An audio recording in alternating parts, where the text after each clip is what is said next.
Alright, Thulani Bongwe. Sithokoze. Uthini lapha? Ngirene wena kunjani? Sharp.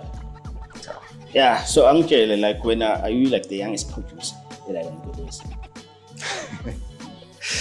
Yes, I'm the youngest producer kwekwezi.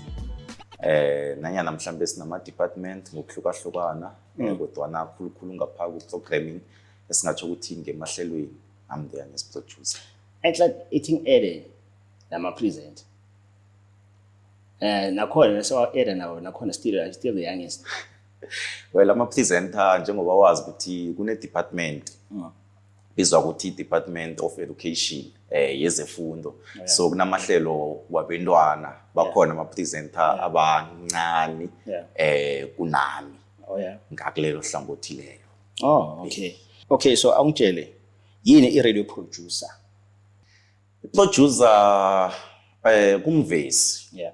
Engamhlathulula ngokuthi kumabizo okayamfanela. Yeah. Kumsebenzi wakhe awenzako ngisho ukuthi i-key figure nasiza ehlelweni. Yeah. Be it your music show, your news and current affairs, no whatsoever, because kuningi akwenzayo ngaphakathi komsebenzi wakhe kubalwa management and coordination. Ngikhuluma ngani nangikhuluma ngolokho. Responsible for ukuhlela i-content kuthi ke yini sokukhuluma ngayo begodi ngaphambi kokuthi sikhulume ngayo there must be research. Kufanele ukuthi research, kufanele ukuthi ube umuntu ozazi izinto, especially esikhathini esesiphila kiso la khona abalaleli bethu seba so exposed to information ebayithola msinyazana. So kufanele wazi ukuthi kusasa nakhibe mhlambe uproducer your breakfast show, your afternoon drive, your midday and whatsoever, ukuthi okay njengoba sebakhulume ngalokho noma splana ahead but kusasa ekseni nakunama breaking news fanele ube nendlela ukuthi wa incorporate kanjani begodi ke ubuye ube a driver and a link towards ukusebenziseni nomhathi khulukhulu nangune production during the production, be it a live show mhlambe ke kunesithekeli a guest kufanele unande mhlambe kunindonyana na uzwa conversation ukuthi say leader ngapha unande ubhala uyithumele lapha kutho nakhibu uyalibala ngoba izinto ezinye na uzikhulumako ukhamba uzilibala. So umvezi ngathi ukuthi umabizo okayamfanela supervision and so on. So yonke into eyenzakalako kufanele ukuthi ke abe khona kiyo. Okay, angitshele lana before siyakude. Mhlawumbe bazibuza ukuthi uproducer iphi show usiphi radio station. So sitshele lapho. uThulani Bongwe umvezi emhathweni kwekwezi FM. Abanye ke abalingani hayi nabangihlathulula bathi ngimvezi methuli. Kokwakho ne contract amisho njalo. I'm producer and presenter ukuthi ukuthi ngimhathi bengimvezi. Ngimvezi wama documentaries. Nasikhuluma ngama documentary khulukhulu wemhathweni afocus kakhulu endabeni zamakhosi. So sinehlelo ngelesithathu wokuthoma elithi ungubani, whereby sikhuluma kakhulu nabahali bekhethu abangakabongwe ngingatsho ukuthi unsung heroes. Ke sithole ukuthi ke inkutani zekhethu ezifana nabo Dr. Esther Mahlangu, Dr. Nothembi Mkhwebane namanye amaqhawe ese alalako babubani, siyakubuza ke sithi ungubani. Sibeke nelinyeke ngolosithathu wokuphela kwenyanga 10:30 njalo emhathweni kwekwezi ebusuku elithi isindebele sethu. Lapho na ke sithatha ipride ukuthi ilanguage le ingeyethu begodi siyakhamba ke sokubuthelela kuneminyanya yamakhosi, kunesisa into zesisa izenzakalayo emphakathini ethu. Ngiyakhollecte ngibuye ngiyipackage ibe yi-documentary ukuthi ngelanga so kisahlangela ngapha, ngelanga eliso saphambukela ngapha, bekube nje la khona sesikwethulela khona. Angitshele uyiproducer kuphela or uyapresenter na futhi or ngimvezi methuli okutsho ukuthi ke ngiyakhamba ngiye on the ground ngifike ngigadangise ngicollecte ngelimi les-journalism bazokuthi ama-vox pops ma-audio recording uyacollecta-ke bese ngiyakhamba nge-ofisini ngiya-insert-ke ku-system yami engiyisebenzisako nangiceda la ngenza i-script. So akusiyi live show kahle. No, it's not a live show. It's recorded. It's pre-recorded because it's a documentary. Kufanele ukuthi kube nama-sounds amanye azakwalako engicabanga ukuthi nge-live show akusilula kangako ukuthi azwakale. So nangibuyako ngibhala i-script sami and then ngiyasivoice bese ngihlanganisa yonke into leyo. Manje since ngasi i-live show, so is it part of i-show yomunye? Yes, ingaphakathi. So iphakathi kwe-show yakabani? Amahlelo ama-documentary angaphakathi kwehlelo sizigedlile noMindlo Love.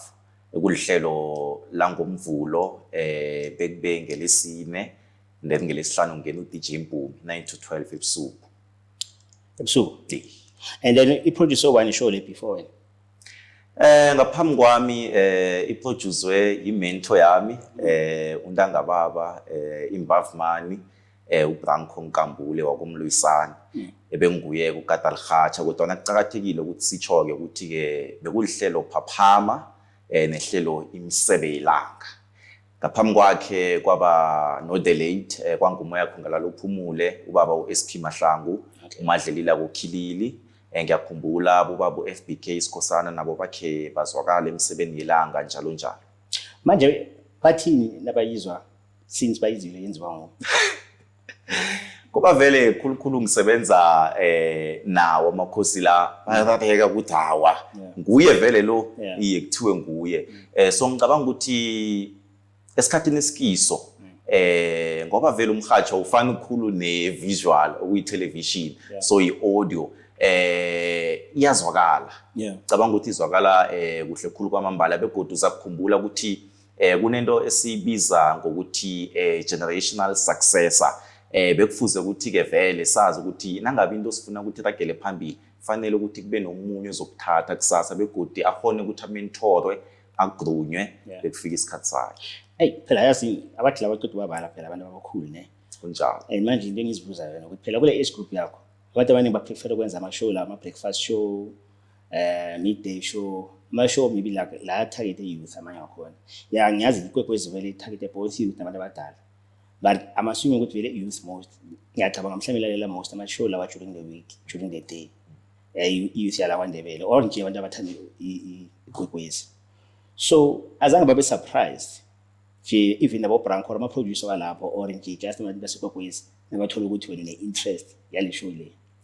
Uzakukhumbula ukuthi ngaphambi kokuthi ngifike emhathweni bengine-show ubuntu bethu African Identity vele ngifocuse kiyo into ezifana nalezi ngoba ngibona ukuthi angeze saya hlanye njengamanzi so ke mhlambe sigijimele ku-entertainment ngoba uzakukhumbula ukuthi into yokuhatsha presenting iyahluka begodi kufanele ukuthi uzazi ukuthi what type of a presenter are you and you must specialize kuleyo into. You have your sports presenters, you have your religious presenters, you have your culture presenters. So kwaba kula khona ngibona igap ukuthi no man la ngathi umuntu angangena khona begodi asimente iground yakhe begodi into engakajayeleki. Well ngimuntu vele othanda ama-challenges and ngahona ukuthi ke ngiyenze into le ngoba vele yathoma ngakimi kwaba lithando lazo into yenza ngoba into ngaphambi kokuthi uyenze fanele ukuthi ube nethando layo ngakona njalo. Bengisafuna ukuya lapho ngifuna ukwazi ukuthi yini kahle kahle into ekuyakwenza ukuthi ube ne-interest.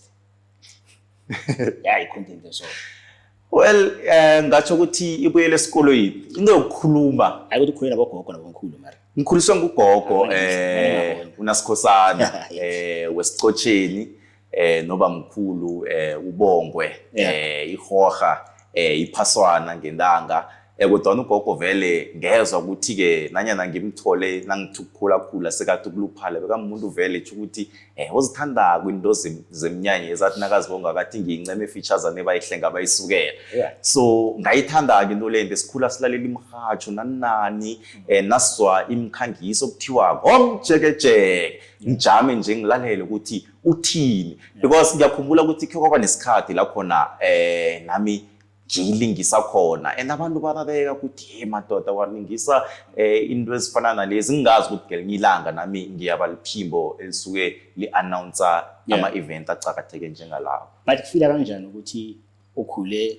something uyilalela e-radio or izinto uzibona e-TV manje sokungibo abantu babukele wena khona manje or abantu balalele wena kufila kanjani lokho?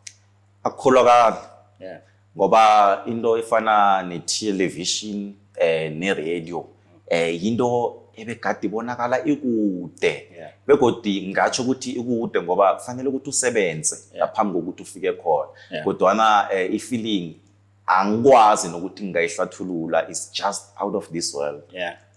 No, alright, ngitshela ngakhona la kahle kahle kusi-interview mara ngizongena kancane kancane lapho nalapho uyabona just for abantu laba bangakwazi ukuthi at least babe ne-idea ukuthi ubani yabona because I mean being the youngest producer mina kahle kahle ngiyathoma ukuyizwa leyo laBandebele ngiyathoma ukuyizwa laBandebele ngikhuluma ngegwegwezi kahle kahle ngikhuluma lapho nangithi ngiyathoma ukuyizwa lapho because vele mina from dala every time nangiya lapho ngihlala ngibona kunabantu abakhulu yabona maybe bengathola abayifew nyana ukuthi okay bakoma 20s or maybe early 30s or something but I've never heard of anyone a produce a show efana njengaleyo at your age yabona ukuthi age yakho ukuthi yini bazazifunela nasengiyasho kuphela. So amtshele so for ukuba i-radio producer kumele ube like i-sound engineer or what?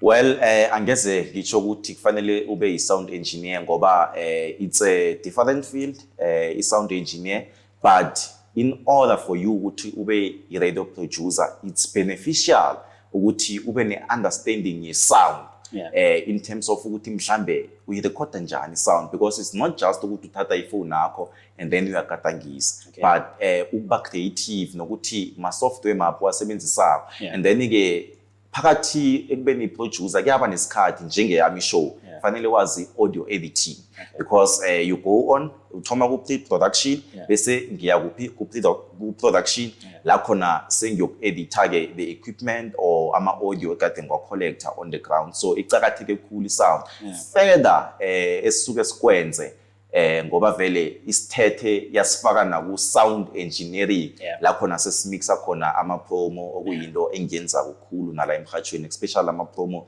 afocus eminyanyeni ekhithi iminyanyo yamasiko iminyanyo yamakhosi. Enhle bengisazibuzwa lokho ukuthi uwenza uyi-one or kune sound engineer eberekisanayo eGwegwezi or what?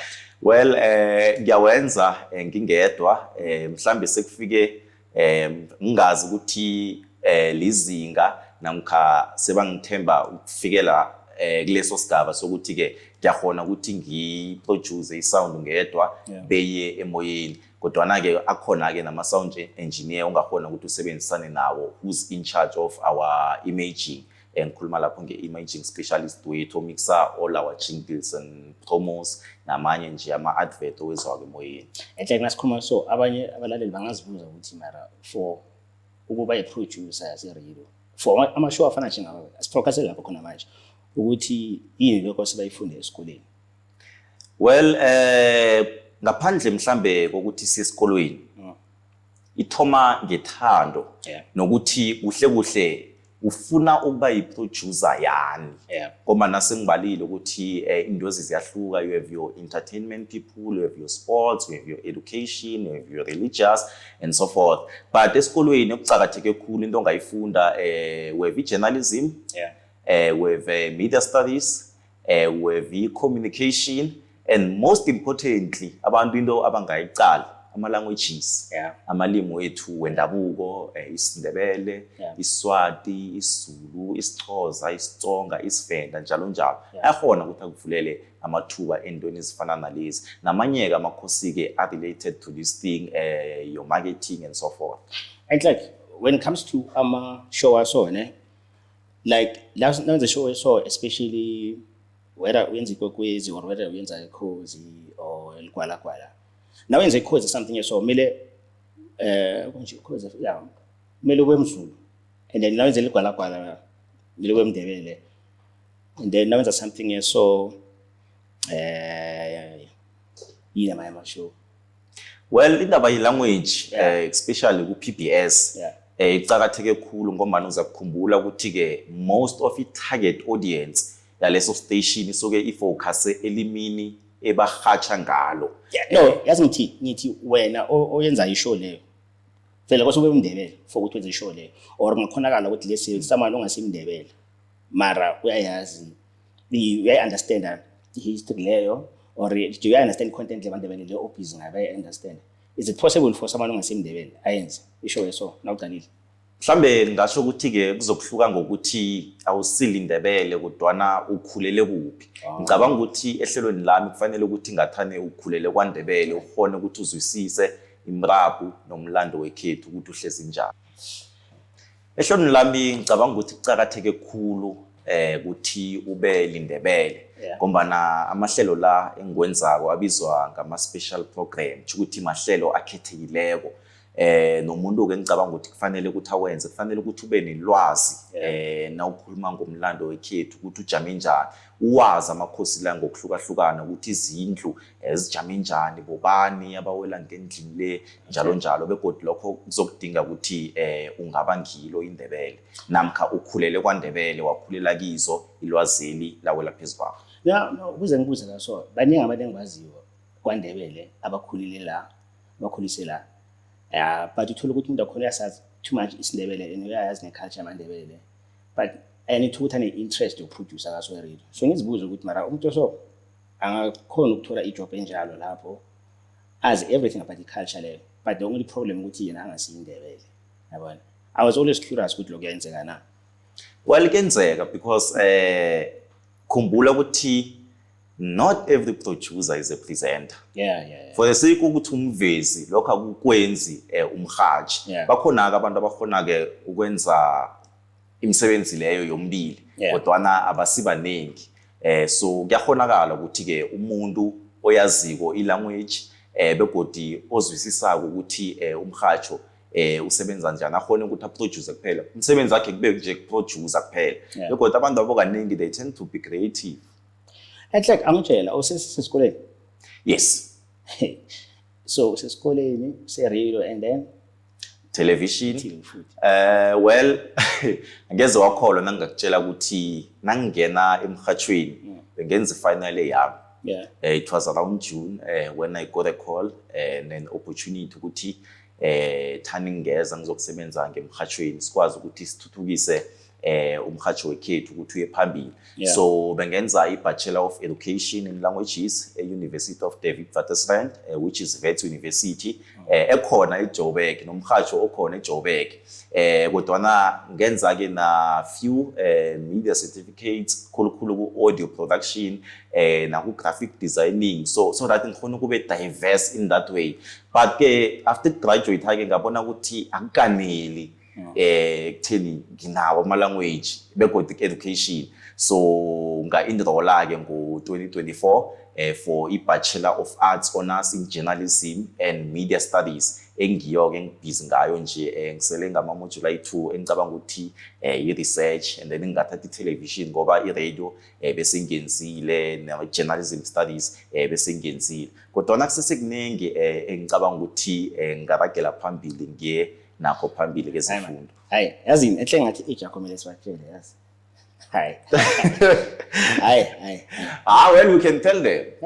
Yeah, some it can sell because like phela lento lezo zibalile ne by few abantu beyazenza zonke at your age. Nami ngiyazibala kuphela because of ngalesikhathi lezo bese ngine diploma nje kuphela. Sengijahela ukuspana. Okay. Yes, let's go. Yangithola. So vele iba ishow le podcast akusinto zethize ngoba kuphela waya la. So sikhulume una how many years? Well abantu abaningi angeze bakholwa kukhulu abangakakhuli nami kodwa abakhule nami they can tell you ukuthi I'm just 23 years old. 23 years old. Yes. Producer radio, TV producer, TV news anchor. Tutor. No, not TV producer yet, ne? Just TV anchor. News anchor. Just news anchor phela. And then go to qualification. Bachelor of Arts Honours in Journalism and Media Studies. At the age of 23. Yes. I'm also a tutor. I've got an opportunity to go a tutor at Wits School of Education. La khona ngafunda my undergrad degree bathi ke ngizokugalela kancane ngapha kuma languages. Yeah. Yes. Wena ngiyakubona wena yilawo ukuthi nasakhula vele abazali baloko nobheda wayenze example ngawo. Kuthi wenzani uyambona uThulani wenzani? Hawu. Hlale uthanda ukujika jika endleleni la nawo uThulani indaba vele ema TV benzani. Well ukukhula kufani ke nala sikhona namhlanje mhlambe na ukukhula kwabo bengeze wazitshela ukuthi ngelinye ilanga ngifuna uzibona ngila. Ngicabanga ukuthi nokwazi ukuthi kuhle kuhle ngifuna ukwenzani empilweni. Ngicabanga ukuthi ngithole nangenza grade 11, grade 12 ukuthi kuhle kuhle ngifuna ukuba la. Kodwa ekukhuleni I was just confused. Yini into yenzekile ku grade 10 or grade 11 ekwenza ukuthi decide ukuthi yazi ngithatha i-direction yeso life. Ngikhumbula nge-speech kuno Mr Mabhena kasimbiza uMr Msiza uDL kajama phambi kwabantwana ngalochisa ngatlocha bavuma kade ujame ngaphambili lo ngibamahlangu ngakhe ngale kwendlela so ihleko elaphuma lapho begodi ngathi nangiceda ukuthula ikulumami elungiselelweko kwabonakala ukuthi unobukhwade benkulumo kodwa na ku grade 12 kwenzeka into ekhangakayilindeli ngibizwa nguteacher ami ukhangifundisa uMem Masombuka ese abanga deputy principal ngicabanga ukuthi ezakheni nangaphosisiko uthi Mahlangu yavuma uthi phela kusasa ngitshela namhlanje uthi kusasa uyabizwa ukuthi uzokudebate esele secondary school uyokwenza nama speech lapho ngoba uCI unamgogo esekhetho uthe nakaqala ama marks wama orals wakubona uphezulu wathi kenibaletha abantwana bakhe bazokubethana hlanu kwami siqinisekise ukuthi ama maragala enibapha wona la asiyanibaphi nje kodwa nabanayo into lekiyo azange ngidebate njengaleso sikhathi sengaza ama speech so kwakho sekuthi ngiyokuhlala phansi ngiyokufuna nelwazi ukuthi okay ngiyokudebate amaphuzu wami ngohlela kanjani kodwa nakhona bese ngine information encane ukuthi amaphuzu kufanele uwahlele so luckily bekumngana nami ufunde ephumzile uGiven Mahlangu ekhanga imbona into ezama debate azenza ngaye ngokufuna wangihlomisa kancane ngafike ngabethana ke sele ngachisa amadamu amanye engeze ngawabala nasibuye sele zange kuphele 2 weeks Mahlangu so ufuneke vets ngenza imatric I'm supposed to go to vets ngiyokudebate ngithi ngikhamba nabo bantu because last week ngikhambe nama members ayi2 so I was the third one nasokudebate atawa nje bafuna wena kuphela uCI wena kuphela uthi ukhambe le uzokhamba nebehlonipha nakhona safike sabethana kangaka kanti ngingaze ukuthi gonyaka olandelayo ngikona be a first year in the same university ukuthi mhlambe bekube ezimo namkho isibonakaliso sokuthi this is where you belong. And into engayinotice wena uthena ufika evets I don't think sale wa change I don't think ibile uchange nabangani ne or angicabangi or maybe labo nengibaziyo ngibona unabo amandebele nawo uhlangane nawo le or usukile nabo from khona ngapha. Well amandebele luckily nasibizwako ngo2019 nangenza grade 12 besibiza ihlangano yeNSA Indebele Students Association so ngathi nangifikako vele ngafike nakhona ngangenelela khulu lapho sabambana kodwa ngathola abanye abangani babuye Limpopo babuye Northwest ngoba vele ngimuntu owathandako ama languages so that ngikhona ukuhlomula ukuthi kuhle kuhle vele besithi nasihleziko nje sengibabuza ukuthi okay nina lokhu yini ngesitswana lokhu nikubizani ngeSpedi ngikhona ukuthi ngikwazi ngoba into engicabanga ukuthi in future manje engiphilisayo so la khona sifundisa isuthu la khona ngiyabulela safuna ukubona katamisha nawe ndende so iSpedi siyazama kancane ngiyazama kancane begodi ngiyahona ukusizwa na usikhulumako kodwa nakunamanye amalimi engisakwalangazelelako afana nesitsonga afana nesivenda yazi ilanguage ngikhalele ukuyazi le kahle isitsonga nesivenda net zinzima abantu for mina but isitsonga I think it's easier for thina abangoni ukuthi sikhuluma ubese but even abantu abaSuthu I think it's easier for ukuthi khona ukusizwa net ukusikhuluma man ukusikhuluma njalo ingibetha khona net lapho kuphela enhle Jazin asibuyele kule show yakho le uyithini African Identity that show le wayenza like before ne ishow le ihluke kangakanani ni another one le oyenza ekwekwezi Well, ngathi ukuthi ziyahluka kodwana ingasikangako because if ungakhumbula iAfrican Identity which was shot by you and directed by you, credit due and given at that African Identity was so broad. Nanyana sakhona ukuthi sirelease ama-episode a few la khona analyze imbongo because ngabona igap ukuthi abantu abatsha nala khona sihlayela khona umuntu akakhona ukuhlukanisa phakathi kwesinanazelo nembongo. Uzomuzwa athi ngibawa inanazelo zakwabongwe but akhohle ukuthi ke ubongwe sinanazelo kuhle kuhle yena ufuna imbongo zakwabongwe.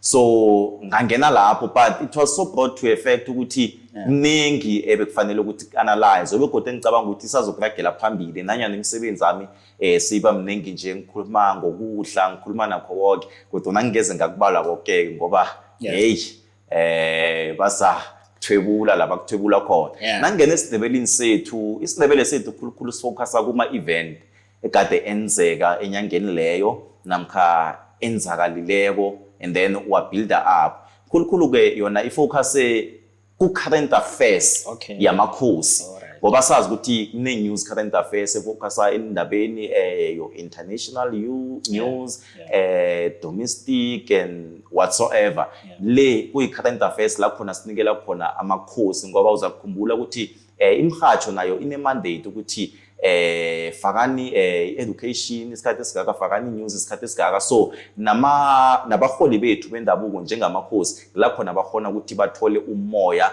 ngemisebenzi emihle bayenzako nebayilethako emphakathini wethu ukukhuthaza nokusakha. Alright, so these days kahle kahle especially isikhathi esiphila kizo abantu abanye especially ku media babathole only kuma audition kuphela abanye babathola mhlambe lesi ku social media or whatever bayenza ku YouTube and stuff.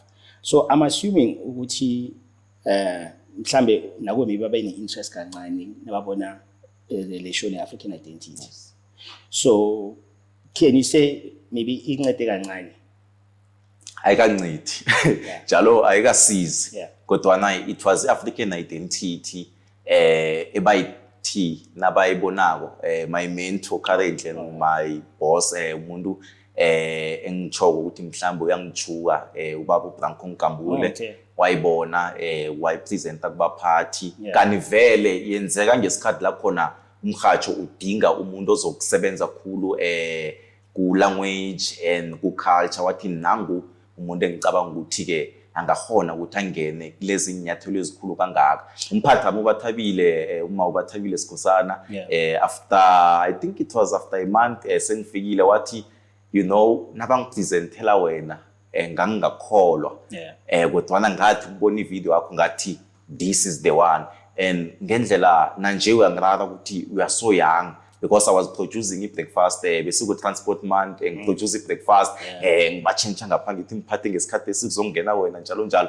kwaba surprise ngaleyo ndlela ukuthi hey bengicabanga ukuthi because abantu beze before wena and check iminyaka yakho but then ngaba ne belief and nakuwenza into vele ezisikara.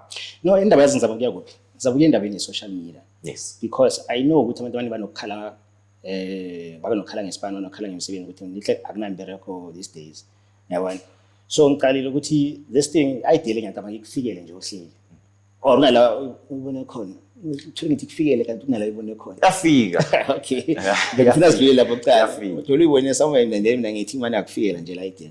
Because ngiyacabanga kunabantu abaningi fana njengawe so banokufikela ama-ideas so yabona but umuntu nakhona asabe ehle kazibuza ukuthi mara kahle kahle this thing le izongisaphi because of already maybe le seyube nama-challenges amaningi wafela lapho nalapho yabona but le I would say i-progress yakho i-progress oyenzile lifini it proves ukuthi you never know ukuthi kahle kahle i-success izovela kuyiphi direction yabona because I'm sure the time now uqala uzana la idea le African Identity awuzange ngicabanga ukuthi mhlambi engakufikisa la ufike khona maybe leyo ngikhumula ngakhona I think bofuna ukwenza konje for ini enhle konje bofuna ukwenza for ini. Well into enkulu bekuthi sifundise it was more about education than ukuthi ngifuna ukufike kuphi begodi no preserve this information, because uzakukhumbula ukuthi information, especially indigenous knowledge, abantu bakhona iphethwe khulu babantu engicabanga ukuthi baba abantu abakhulu. Manje ngabona ukuthi kucakathekile ukuthi sibadope bakhona ukuthi basifundise kusakhanya nje kodwa na through a voice abantu abatsha bayizwako, which is me. That's why young person. Into engizabukisho ukuthi I know ukuthi even before yona African identity bovele une interest izinto zenzayo khona manje yabona, but I don't know ukuthi maybe i-plan yakho ukuthi ungene kanjani kule industry ngaleso sikhathi leso angazi, but nje into engichazayo ukuthi ufikele idea and then le idea leyo uyifikele uyenzela for amanye ama-reason, not for ukuthi ukhona ungena kwi-industry and then for amanye ama-reason wakho, but le idea leyo yaphumelela, so mara yakuvulela namanye amathuba bowacabanga ukuthi mara one day ngizongena so la yabona. Into engizama ukuyikhuluma la kakhulu i-power social media yabona. Yeah, i-social media it's so powerful. Kodwa ke mhlambe ikuwe ukuthi ukhona ukuthi uyisebenzise njani. Abanye abaningi vane bathi nabayikhulumako bathi it can either build or break you. So ngathi ukuthi ke ihonile ukuthi ingibuild ngokusabalala kwe-African identity. Yafika ngesikhathi la nami kade mhlambe ngicabanga khona ukuthi ngoba beyisathoma, I think ngale only 5 episodes, and uthi uyaqala ama video khona khamba kubo 3 minutes, but impact bese le kade ibonakala ukuthi iyapi into le. Nami ngisajamile isibongo sami nanje. Uzasithola. Njalo abantu bangibuza ukuthi inhleko ngibani yahlanga. Ngithi hayi ithi ngijabule ukuthulani angenzeka then ngizobuya kini. Hayi no. Sizakwenza njalo. So angitshela ama challenges ne uproducer like cultural content yini ama challenges. Well, ngikhulume khulu nge-department engiyo okusindebele.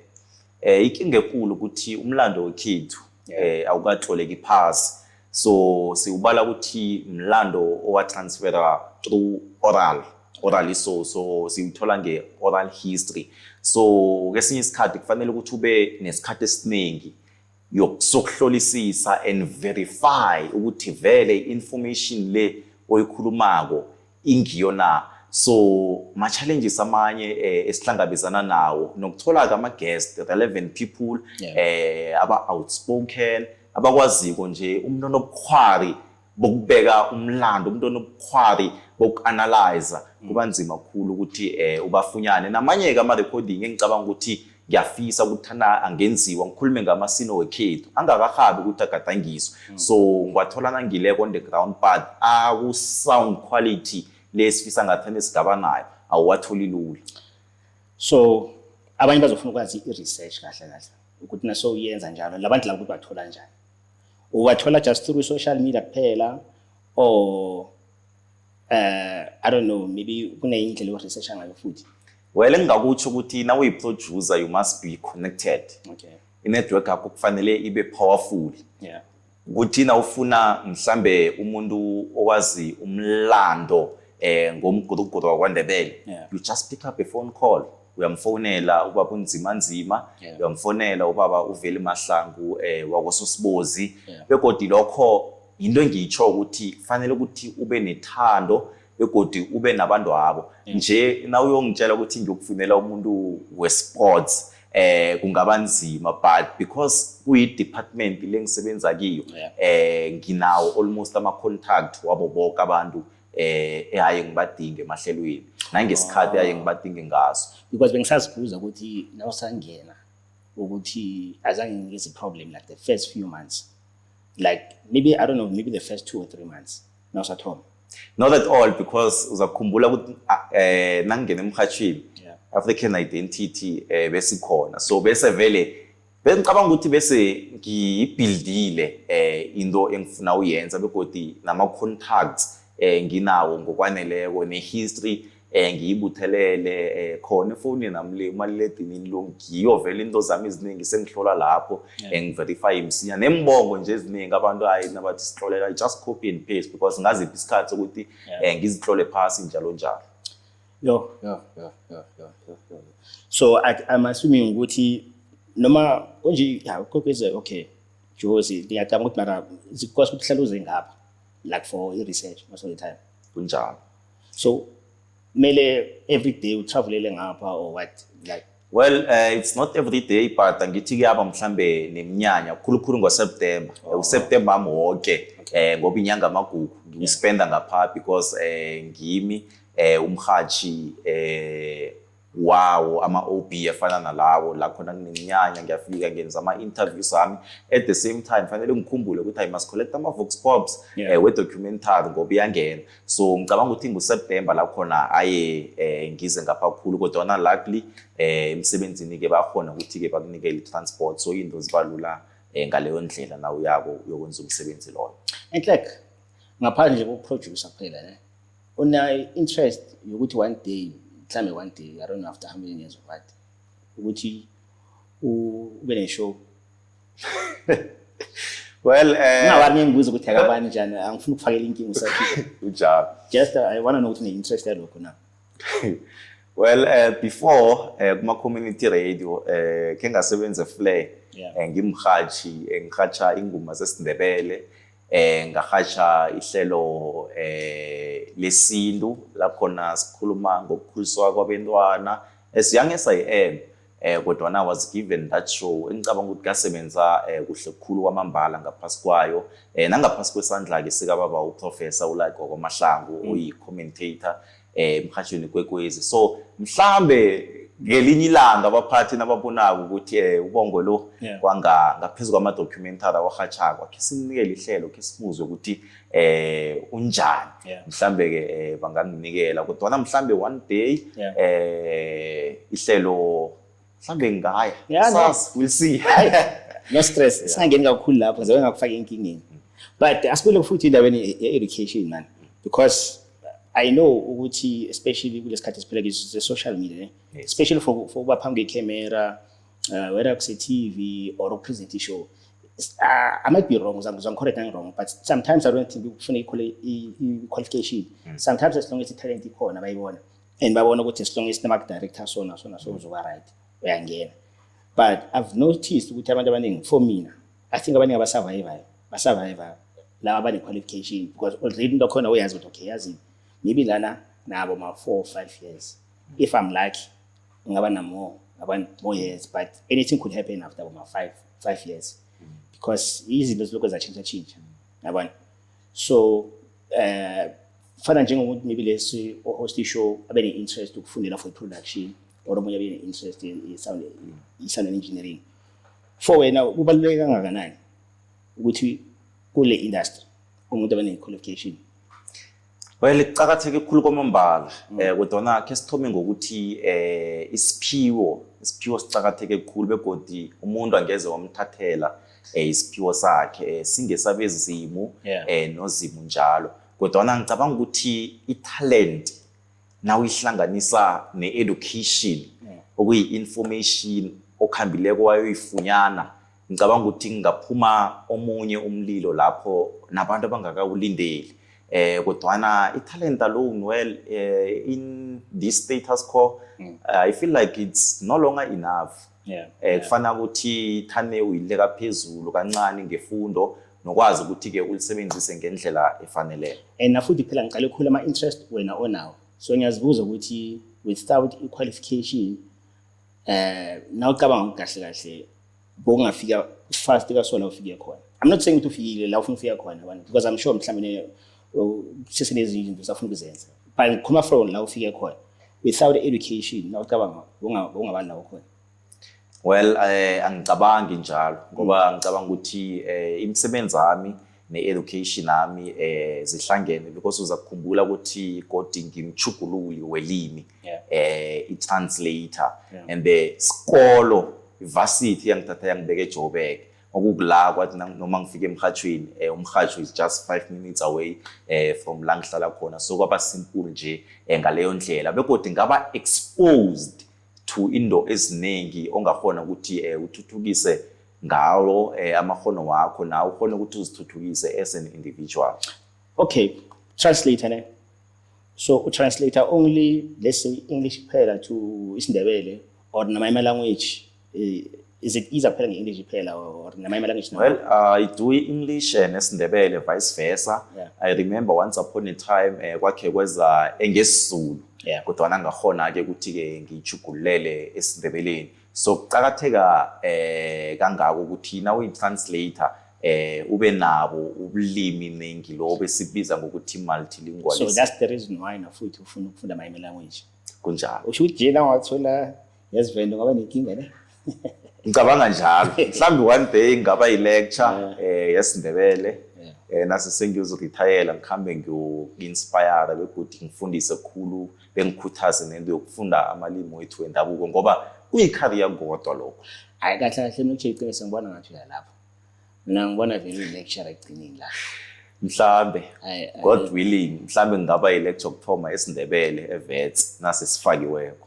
So it's one of your party ama-goals wakho kahle kahle. Well, my breaking news. Last week, I got an offer. My application was successful. Ukuthi ngiyoba i-tutor yeVets, so I'm gonna teach my undergrad English. Yes. Which engamajora ngayo nangikhona. So vele sengikhona ukuthi ku-system yokufundisa e-university. So ngicabanga ukuthi nangenza i-masters sami kuma-African languages. Vele izongithatha ngibeke lapho ngoba nasiyazi ukuthi ama-lecture wamalimi wethu wendabuko ayahlahela. Hayi Lamborghini yaphuma unyaka lo. Hayi Lamborghini yaphuma ngiyabona hayi sekusile kancane. Phela manje sisibale into ezingakho. Sibale i-TV, sibale i-radio. I-TV asiqayibala. Okay beseza khona lapho. Mara sengibalile mina. Hayi ehleke ngakhuluma kakhulukazi ayoba kuloye phela sikwandebele la. Uzilungise lapho ube right. Uzilungise lapho angazi uyobopha or something. Alifuna ukubona ujika endleleni kusasa abantu siba nekwali nawo bathi hayi kwenzakalani thulana akazosichiya kangaka sikhule naye. No, but I'm proud. Uyapusha strong. Hayi kancane.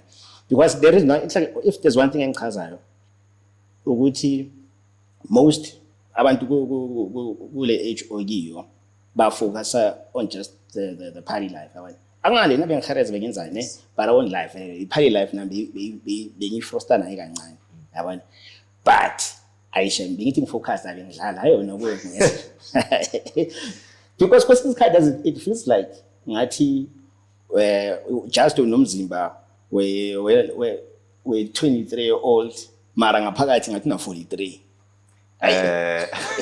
and yathuka ukuthi nasona 43 zabo sokhuluma ngani.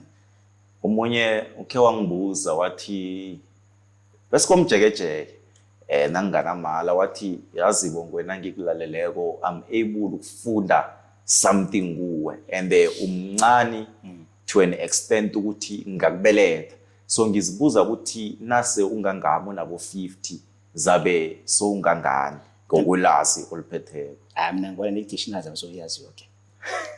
Hawa God's willing. Ngoba ngisazi ukuthi yini ongazayazi khona manje. Because kunabantu abakule age leyo abasasifundisa ngayo kulelo ozifundisa yona. Yabona. So anyway angitshele ne so asibuyele indaba no-producer ne.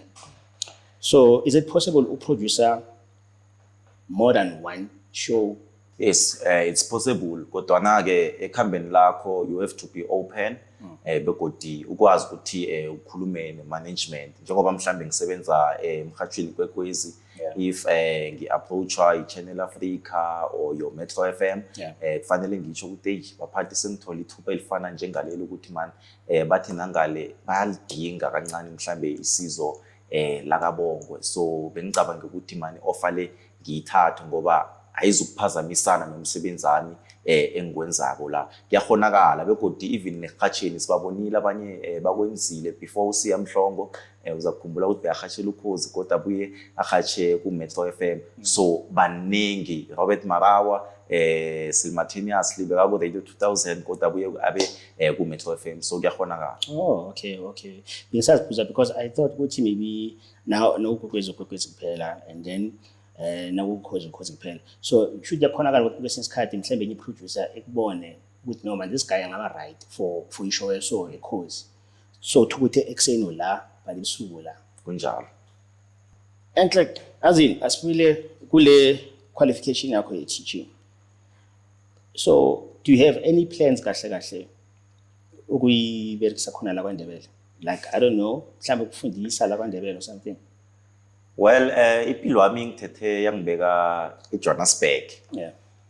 Kodwana engingakutho ukuthi ngokuba semhathweni, ngokuba ku television, already I'm a teacher there, I'm teaching information noma ke in a different setting. Yeah. And angazi ukuthi bowazi ukuthi kade in order to be a radio presenter okusebenza emhathweni nje kwakufanele ukuthi ube ngititcher. Uzakukhumbula bobaba uThiza Mahlangu, the late ubaba uBhodloza Nzimande bebabo teacher kodwa bakhetha ukuthi bazokufundisa la emhathweni because radio is such a powerful tool ungayisebenzisa nje ukukhuluma nabantu abaningi. Kodwa ngicabanga ukuthi ke equestionini ethi ngabuya ngize kwaNdebele ngicabanga ukuthi ngaya mhlambe ku lecturing evarsity. So that means ukuthi most ama radio presenter, I'm not sure about my producer, but most ama radio presenter wakade kahle ama qualified teachers kahle.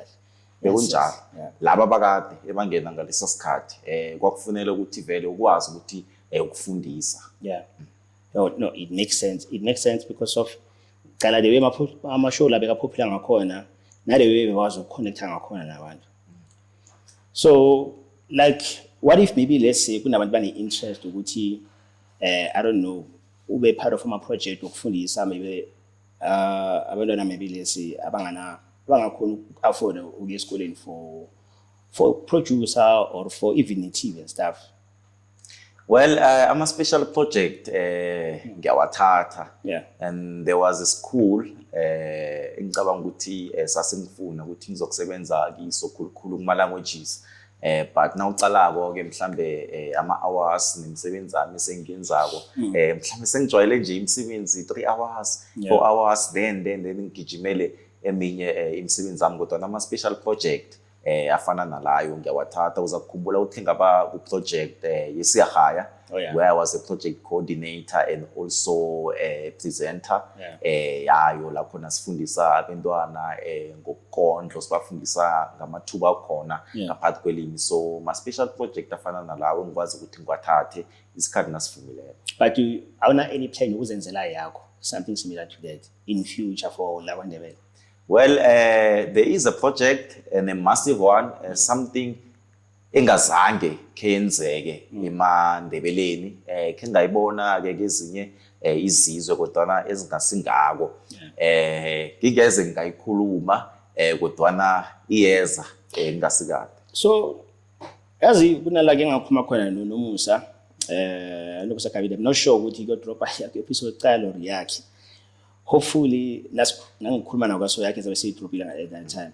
So sikhuluma about high school ukuthi kuba difficult kangakanani for abantu abane interest izinto zama art or nje anything ehlangana nemedia ukuthi bazithole ukuthi bobani basesesikoleni yabona, because ima material school sometimes kunama option ukuthi kunama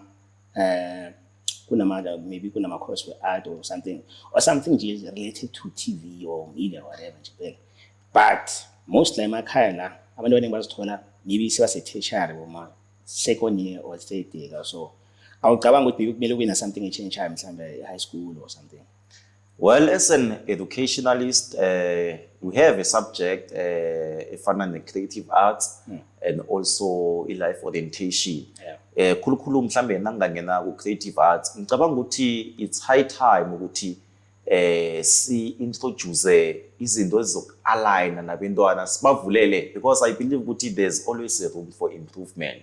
So umntwana sikhuliswe nge-mentality ukuthi na ukhula kufanele ube yi-pilot, kufanele ube udokotela, kufanele ube yi-lawyer.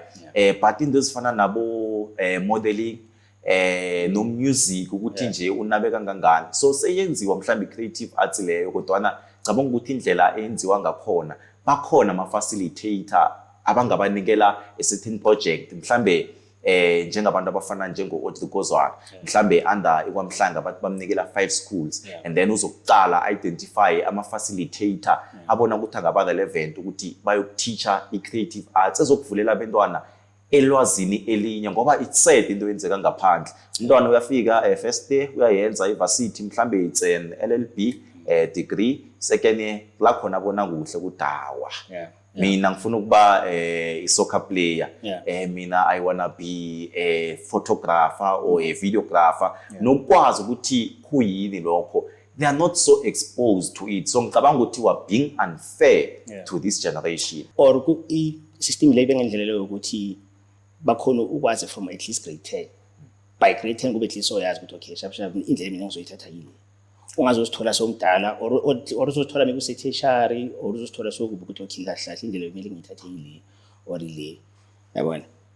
Because I mean la kwaNdebele imagine bayengaka ama artists wanihlangane nawo.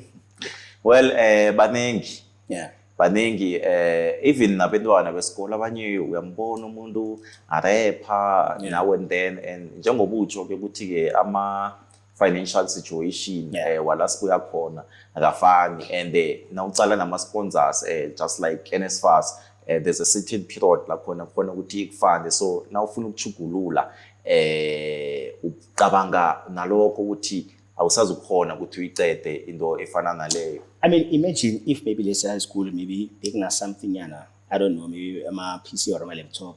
Just could be a basic software yana with sound engineering. Something as simple noti that I want to have school bangazas. I mean, already doing about high school, but already was finished to produce from India. My laptop or whatever. Now imagine about financing about the low, about a skill or one about mega. Imagine if maybe from Basisisa High School already there was something similar to in sound.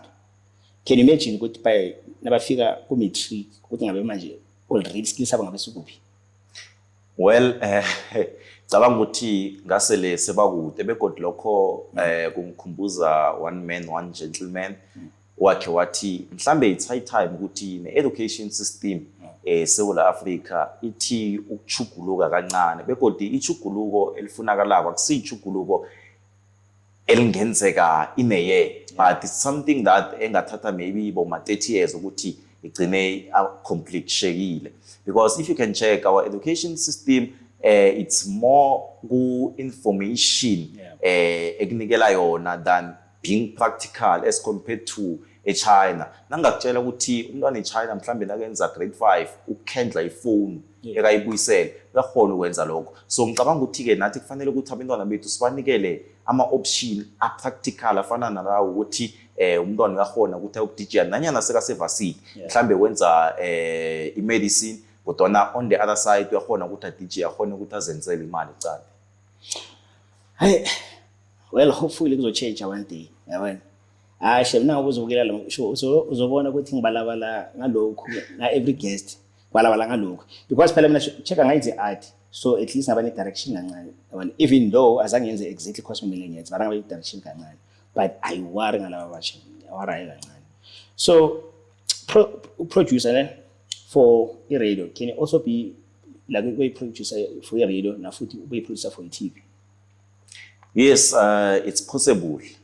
Khulukhulu kuma company afana ne-SABC whereby you can do multiple jobs, so kuyakhonakala ukuthi uthi usebenza uyiproducer ye-radio ngakelinye ihlangothi. In fact uthola ukuthi uyiproducer ye-indigenous language station.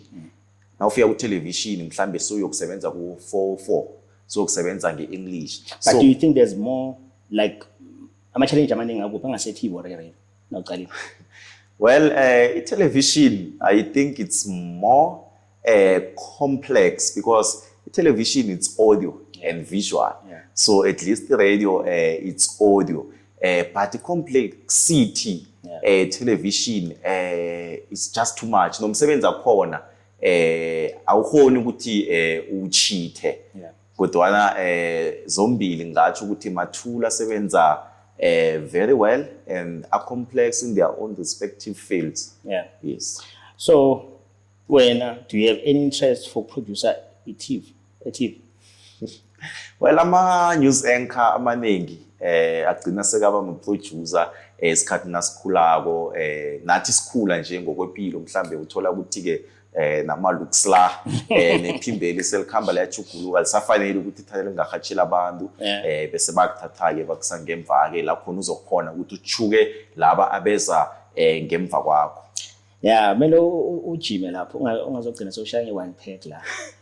Na uthi angena one day uthi present indaba at hour nge-hour. Nje khona ngeke usalunga. Kunjalo. Yeah, wathi ngeke usalunga. Angazi masuthi la uyazithengela into uthola ukuthi seyibamba kayi1 la ayisalingani kahle. Well, amasuti amaningi currently ngiyazithengela kodwa ngingatsho ukuthi i-wardrobe isinayo but azingilingani ngoba I'm still young. Ngicabanga ukuthi ungazongitshela ukuthi nase TV nakhona womncane lapho. Bangathi la sibone konke so. Yes, I think in my news anchors akhona kuma bulletin wethu in all the languages. I think I'm the youngest. Yeah. Yes. Ngathi uzoba nenkinga nosomdala yazi. La Maybe I'm gonna be the eldest. Asazi nakhona. Ngathi uzoba nenkinga la. Endlini awusela sibone mara. I'm a firstborn. Nayi problem ke. Okay ngiyabona ukuthi inkinga ibe kuphi la. So should baqala ukutreata njenge adult sesemncane. No, makes sense. But then your younger siblings nabo bathatha i-direction ethathayo njani? Well, banama aspirations abo. My brother went to grade 9. Ngoba sengakhama ngokuhlala eJoburg, it's been 6 years now. But ngiyeza ke ekhaya obviously ngama holiday namanye ama weekend. I once saw a video yakhe ajive of which umjive ka angikwazi ukujive nje ngiphiwe emlonyeni umsebenzi wami ukuthi vele ngithi fahla bese ke kuba njalo ke inyanga nayiphelayo. So ngicabanga ukuthi ke jabela isikhethu kuphela na. Well, ukugida ngagida mhlawumbe sakufanele khe ngiliphoze ngoba ngagcina ngimncane ukugida ukuthi ngicala ukuthi saphakama na kodwa unzima kakuphiko ke ngenzeka ukuthi angeze likhona ukuphakama ngoba abanye bapha lokho abanye bapha lokho. Yeah, no ngiyabona Shem, like it seems like you avoid almost everything esikhipha abantu endleleni yabona vele bengekho indlela angazi ukuthi mhlambe nasendlini ba make sure ukuthi uhlala usendaweni ukuthi uhlelele nabo baba nabo vele nabo uncle kuphela mhlawumbe intanga zakho ungahlala nazo kangako ne. Well, ekukhuleni amajita ke vele besichila ke high school nakho konke. And if I can tell you kwabongwe la ngikhulele khona umalume wakhamba bengingakabelethwa nakakhambako, so vele azange sibe nayo umalume sikhula kunabumani kunabo, in fact umana nginayo kunabohulu ngoba umama wami la sibona ekhaya. So but vele bengichila kuhle namajita kodwa ngaba nefocus ngazitshela ukuthi empilweni ngifuna uzibona ngila begodi ukacomplisha lokho kufanele ukuthi kube nezinye izinto ezingiphundayo ngoba there's a saying ethi ungathi udla ukutsha bakho uthole ukuthi sokudla ikusasa lakho. No ayibekile uyaphambili abakhona vele zabe ngiyimosha uyibekile yazwakala. So right e-TV ke ungene kanjani lapho? Television kumabona kude ngesindebele because lokho yazingibuzelana lokho ngibuzela ngoba I'm sure kunabantu bane interest ngalokho ne, but to be honest now the show le creative circle kahle yona it focuses more on izinto ozenzayo kuphela yabona, but okunye lokho I'm 100% sure ukuthi abantu bane interest yawo bafuna ukwazi ukuthi enhle ingene kanjani, especially usuka from ngapha kwaNdebele. It's not that easy for anyone ukuthi angene kuleso space from ngapha, from emakhaya, not just kwaNdebele, from emakhaya ithi ngibe kanjalo from emakhaya. Mangakutshela ifihlo, I was supposed to join i-TV before i-radio. So bese ngazi ukuthi ngiyaya kumabona kude when I got an offer yemhathweni and they assured me ukuthi no ziyasebenzisana, so bengingakayilindeli vele offer emhathweni. Bengicabanga ukuthi mhlawumbe izakuza ngemva kweminyaka kodwa ke uzimo uyahlela begodwa nguyeke osithathela ingiculo. Well, isikhathi siyakhamba njalo ke kwaba nama delay njalo and then in April nge-1 zaka April ngo-2024 ngenza ke i-debut yami vele ngathola i-call esibiza la kuma audition. Ngakhambako ke ngaya kiwo sabethana nesibethana nabo kodwa ke cakathekile ukuthi emntwini obukeleko ekuyeni kwami kuma audition ngaya imbatho lami langakafaneli for ukuthi uyokufunda indaba ngakhamba ngibethe iskipa ngokuhloga ilwazi for once waba yi-23 year old. Ngaba yi-23 year old, you understand ukuthi no ngiyaya lapha ngiyoyibetha this thing le, but enye ingqondo wami yathi because vele benginganazo into ezo zamasudu nani vele ngingacabanga ukuthi mhlambe impilo ngangithatha ngibeke lapho umsinyazana ngaba nengqondo ukuthi no phambili mhlambe baza kufika basinikele ama-blazer nyana. So ngaya-ke lapho-ke engasebenza kuhle kukhulu kwamambala kwangena my colleague esifunda sonke indaba uCedric Moyepia, kodwana-ke abaphathi batshengisa ukuthi banenkaleko ngangani, begodi-ke kwaba kula khona bangibiza khona ukuthi sesiyatlhayelelwa-ke njengoba-ke kwabethana kangaka iza-ke kuzokusebenza la. So but angale ama-video basojwayele ukuba phambi nge-camera for YouTube and stuff, but lapha la sikhuluma nge-live TV bokungasi problem like the first few episodes nyana labe kadlala TV alive. Well intshijilo zizokuhlala ezikhona, kodwana-ke you can remember ukuthi ama-challenges they are not there to stop you, but rather they are there to shape you in becoming a better person lo ocabanga ukuthi nawe uzozibona unguye. Well, my first time abantu abaningi because ngibo ngicabanga ukuthi banelihlo lokujaja from a third eye than ukuthi mina ngizijudge. My first time was not so bad because necamera le bese kancane ngijayele so azange ubonakala nervous man, azange ubona nervous, yazithule ngizibuzo mara nhle kubonga ikhona into emthusayo. Mhlawumbe preparation begodi nokuzithemba nginakho ukuzithemba ukufana and mhlambe nangingabala ekukhuleni kwami ngikhule nginamahloni nanje ngisesenawo amahloni, but nangifika stage, nangifika behind the mic, nangifika in front of the camera kusuka konke lokho ngiba ukuthi in a different zone ukuthi nje mhlambe ngisuke ngicabanga umuntu obukeleko, ngisuke ngicabanga umuntu olaleleko nomuntu lapho ngicaleko, so kuba just a different person usuke alapha. Singathi mhlambe uThulani nguye onamahloni mara uBongwe nguye kahle kahle esimbone TV. Ngicabanga njalo ngoba uBongwe engatsho ukuthi i-stage name sami ngicabanga ukuthi is that person umuntu athi nakamfunako is the one olandelela indwe zamasiko ilanguage, umuntu othanda into zemedia begodwa ozenzako to his best capacity. Then nasufuna uThulani-ke kula khona-ke umthola khona in your education field, but kunala khona uBongwe noThulani balinka khona ekufomeni uThulani Bongwe. Hey, okay, now asibele lapho ne. And like before sizoya lapho, yazi you know there's one thing engikhohle ukubuza yona ngiyarela before saphambili. Prepare for a show. I'm sure, okay, I understand show it's pre-recorded. But have you ever done a show you would see live? Maybe yes. We prepare before, maybe like an hour before or what? Documentary ithatha hours and hours. So ngithome ngale eba pre-recorded. It can take even more than 3 days. Nase mhlambe ilungiselela ngikhuluma ngokukhamba, we are on the ground with production phase, we collect material, we know it takes the whole day. We are event wenze lokho and then fanele ubuyeke ulalele material uthi ukuthi okay uzibani nozibani ngakhona ukuthi ngibasebenzise bese ke uforma a script, so you must be a creative writer. Ngiyazibhalela as a producer and a presenter kufanele ngizixolele script sami nangisuka lapho ke ngikhambeke ngiyokugadangisa, ngiyazigadangisa nangicela uzigadangisa ngiyazi-editor the same voice. Abantu vane ngibeze bathi iphimbo lami angilithandi nangililalele umuntu athi no ivoice yakhe akayishaya, so ngathi kuba weird jalo, but then singajayela ke. So i-live show a live documentary in fact siyenzile celebrate 30 years ye-democracy. Yathatha isikhathi esingako because kufanele ukuthi yoku-research. Sikhumbula iduba la kwaSothoro uSolomon Kalushi Mahlangu ngenyanga yakhe yokubelethwa nangenyanga yabantu abasha.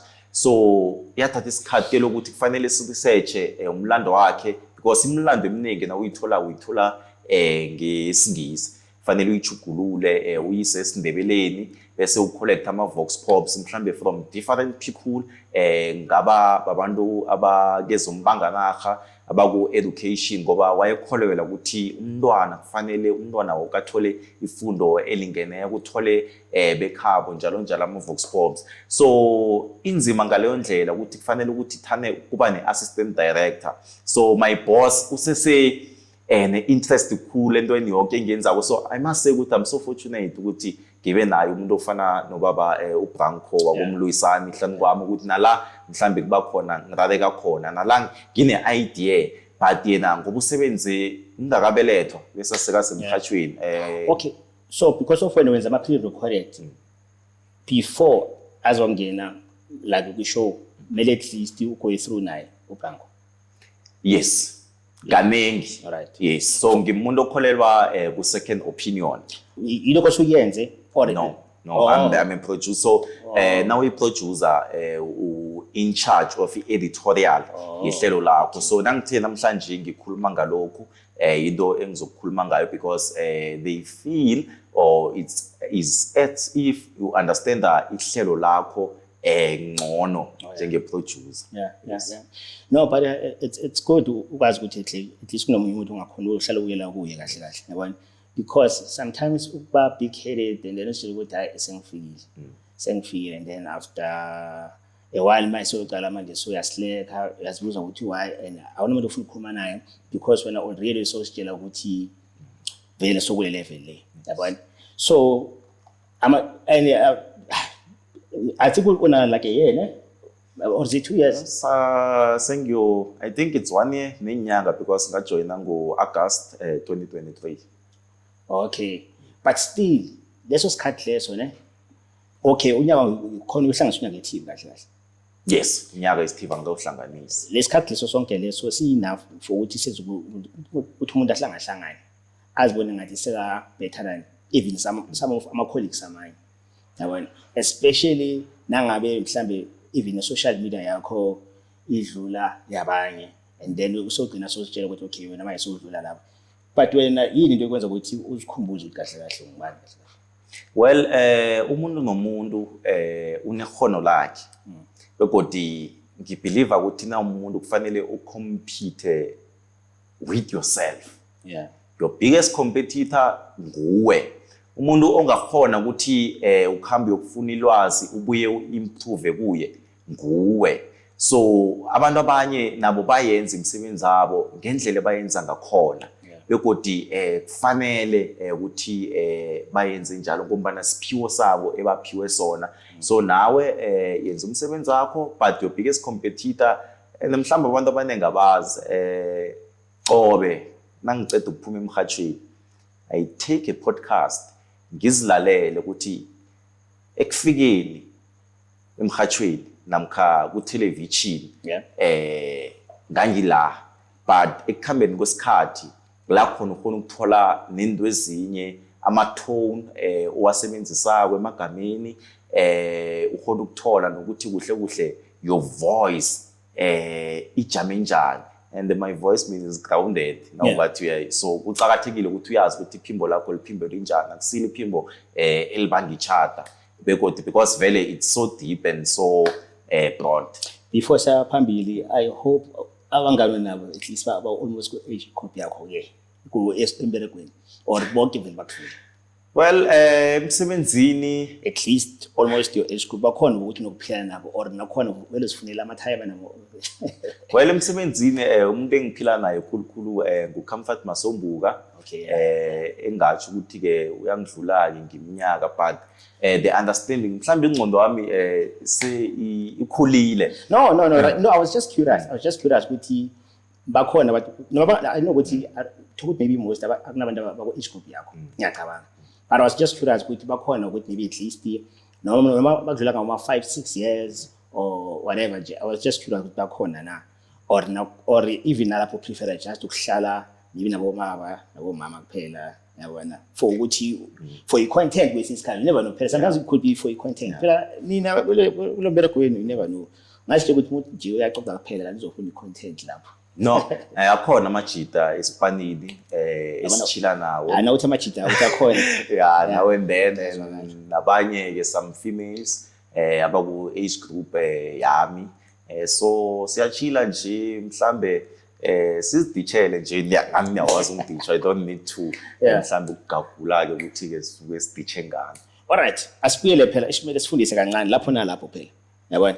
So asibuyele we live radio show sizobuyela ku TV because there's one more thing ingikhohle ukuza ngani radio. Let's say like a live radio show kahle ne boma 3 hours ngiyacabanga most of the time ne. So sharp. And then usually kuba the presenter yakhona the producer, what else? So kune presenter because i-documentary ngena ngaphakathi kwehlelo sizigedlile. Oh yeah. So kuba noMindlo Love as the main presenter, and then kube noThulani Bongo as the presenter yama documentary, but step in now as the co-presenter and producer. And then kaningi advisably kuba kuhle ukuthi ube ne assistant producer ozokhona ukuthi ukufila that space sakho sichiye emva ngoba uzokstepa into a different role of being a co-presenter. So ikhona ukuthi isebenze kamnandi kodwa nanyana kunguwe as the producer and presenter ungene to the role of co-presenter ngoba so wenzile umsebenzi wakho producer and also the main presenter. Isebenza njalo ke i-live show ye-documentary and ayiside kangako sengizuze emachumi amathathu which is 30 minutes. But before uya ku-live show nabathi ihlelo lithoma 10:30 ebusuku angifike 10:30 ebusuku fanele ngifike maybe ngabo 6 or ngabo 5 bala ukuthi how many hours so ngifike ngo-2 emini depending ukuthi i-material engifuna uyisebenzisa because ku-documentary akuna material ezokuya emoyeni ongakayicheki wayicleana wenza that certain ukuthi it's accurate begodwa yakhona ukuthi isebenziseke so kufanele ukuthi ngicollect ama vox pops and then ngenze i-rundown ukuthi ke iyokhamba njani ngiyokuthoma ngozibani kulandela ubani ngibhale namalo kanjani nama introduction ami ukuthi ngiyobathula ngithini which is script writing njalo music esoyisebenzisa in between because it's a live show. That's where the main presenter step in ukuthi akhona ukuthi angisize ngongicontrol i-desk. So uyayenza but it takes a lot of preparation nomsebenzi omningi nase ningiyo i-live show leyo ukuthi kufanele kube i-music leyo ngena nakaceda ukuthi music lo ungene kancane then ke ngiyathoma ke ngithi mhlana amalanga amachumi amabili blah blah blah blah blah and then ke kodwa ingena another vox pop.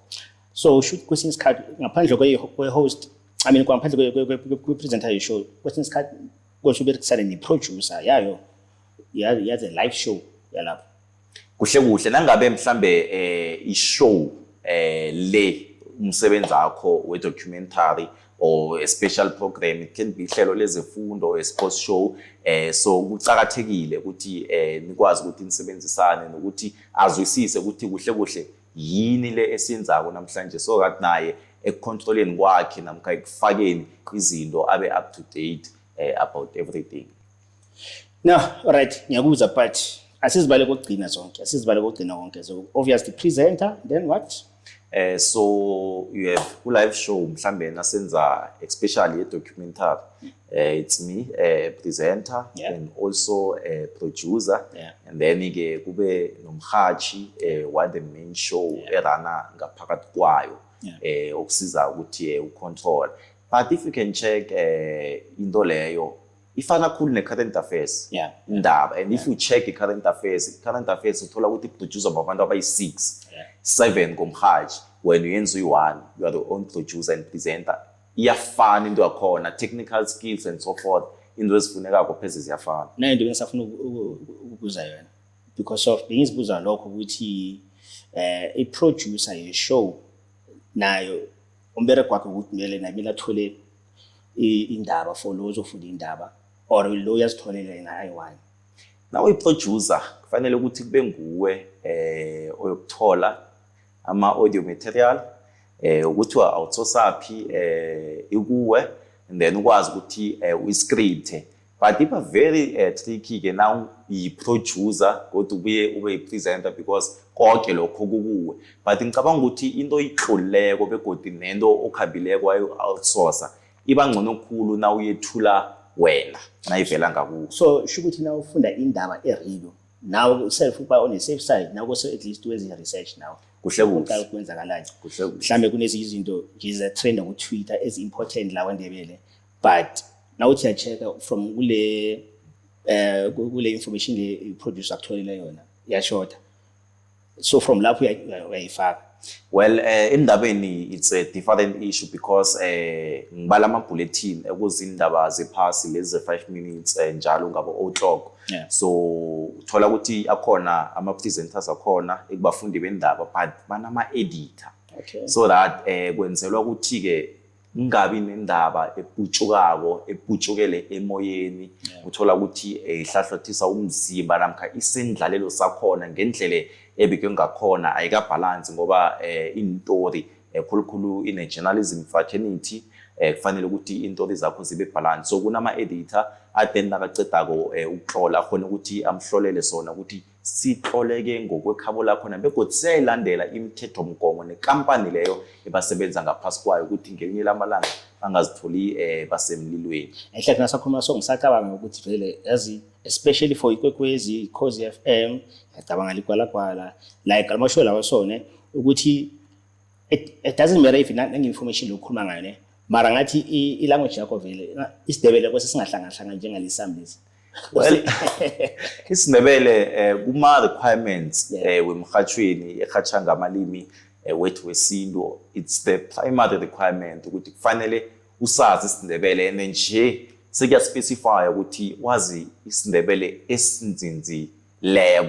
esinzinzisiweko of which it is a standard language because isindebele as a language esadevelopako kuhamba kuba nama changes nje uzasizwa sithi sisemsebenzini umuntu athi hayi thina phela sikhule sazi ukuthi kuyaberekwa umhathi lo wasakhuluma isindebele sakhuluma into kanye sigazi ukuthi wanazi angazi ukuthi esindebeleni esinzinzisiweko kunosebenza. So does it mean ukuthi before uzothola umereko endabeni so ukuthi at least basizwe ukuthi isindebele sakho sinjani? Kuhle kufanele especially now uzokuba mhathi ngoba uyokukhuluma ilimeli ngathi ukuthi 24/7 fanele ukuthi libe impilo yakho na uvukako nje ucabange lona nezinye nje izinto na uziphekeke ithuba lokuthi uyokufuna amagama ngoba a key ekubeni ipresenter beni ne-vocab and ne-terminology. Hey, it's like there's this thing man angazi ukuthi ngayibiza but kuna the way ama presenter ngiyabona ne but kuna the way special format documentary or for indaba even nendaba zase-TV kuna the way angazi ukuthi ngizoyibiza this thing nangikhuluma manje ithole into imuva ngakhona angazi ukuthi ngiyibiza standard like is it like bene noke ngikhuluma kanjalo like or kuno-one usuka yaqala ukukhuluma so and then noke decide ukuthi okay for indaba sizoyenza so. Well endabeni kunento ezifana nokuthi ke ubukele indaba zesindebele ku SABC1 so ngicabanga ukuthi kuyistandard sokuthi nakamanye amalimi uthola ukuthi vele bathi izindaba zesitsonga ziza kusuka emzimkhulu wezohatsha iSABC eAuckland Park so sekwaba standard esifana naleso ukuthi mhlambe ama bulletin wonke kufanele ukuthi ke asilandele but in terms of itone nani ngicabanga ukuthi kingenza example isibonelo ngoganadla namhlanje abantu abaningi nabacomment enthawo uzomuza athi ngezemidlalo kodwa ngicabanga ukuthi standard leso asisetako so nawe as an individual ungaba unique ngendlela ongayo ngoba you have your own voice because it feels like ngathi nanifika as soon as uthola ubereko lo bakutshela ukuthi okay sharp la sibereka so thona ukuthi sikhambe so na so and angikhulumi ngekwekwezi kuphela ngikhuluma ngendaba zonke ngibala nabo kumithu ngibala konke anyway ekhaya whatever ne because nabo even nange-English kuney'thona abayiberekisayo khona sometimes ungakhohlwa ukuthi udlalela imetro udlalela imetro 2000 because there's the same thona abayiberekisayo ngapha nangapha yabona and I've noticed ukuthi nangapha ngakithi kuyafana the only difference is just the language but amaZulu amaswati bonke vele it's the same tone konke even ngathi nasendabeni kunjalo nezesuthu the same thing from ngade vele so mina ngiyavanga ngizibuza ukuthi this thing le kunomuntu othome ngayo ayenza la and then nalandela and or maybe nama-producer walapha isho wantshela ukuthi okay la ukuze abantu bakhona ukuzwisisa kuze kuzokhulume so do you think ngaba snacks omunye a-change ithona khuluma ngenye indlela lokhuluma kahle ukuthi hayi namhlanje I don't know. Well, ehatsheni khulukhulu kufanele ukuthi ube nomdlandla. Ungavilaphisi, ube ne-energy, ukhulume nje sikwazi nathi ukuthi sikuzwe ukuthi uthini, ungasikhinyela amagama so uyabubula nje. Ubongo lo namhlanje uyavilaphisa amapholisa wempumalanga. You understand? So but nomuntu obelethwe ngaleyo ndlela but ubongo nakhuluma kusiyazi ukuthi amapholisa wempumalanga. So into ezifana nalezo nje ngicabanga ukuthi ke kusemntwini ukuthi wena ufuna uzipositiona njani begodi itone yephimbo lakho ikuphi ongayisebenzisa ukuthi usabalalise imininingwane efana naleyo. Kunento engitshela ukuthi nokuhlala ni-practice yes. Kufanele. Kufanele. Uhlala uqala spelling kahle kahle make sure ukuthi ucakathekile ke lokho ke ukuthi ke uzithole ukuthi ke nawulapha mhlambe ucale kanjani nokuthi ke na usmile njengemva kokufunda ismile sakho sihlezi ukuhle na uzobakara babuke laba ukuthi nakusasa bakwazi ukuthi babuye so practice uzibandule nje cakathekile lokho kade ngikutsho ukuthi ke uzenze ne post production uqale ukuthi ke uzwakala kanjani ukwazi ukuthi ukulungisa amaphutha akho but still yazi I think ukuthi nangaphandle kokupractice I think still koso ube umuntu onjalo I can't imagine someone ukuthi mhlambe uhlala khulumela itsotsi idala endleleni enzini qeda lapha uzofika endabeni azozama ukuba serious ayenzana I feel like at some point uzozikhohlwa ukukhuluma izinto ngakho sihlanga uzikhuluma especially on live TV. Yes, it's very tricky live TV but then fanele ukhumbule ukuthi indaba ziformal. That is why nange attire simbathako sifika siformal sibethe intayi angeze ngafika ngisikipa and then ngizokhuluma indaba ezicakatheke kangaka of national importance with more than 3 million people watching. Yes. Ku production nje kunjani?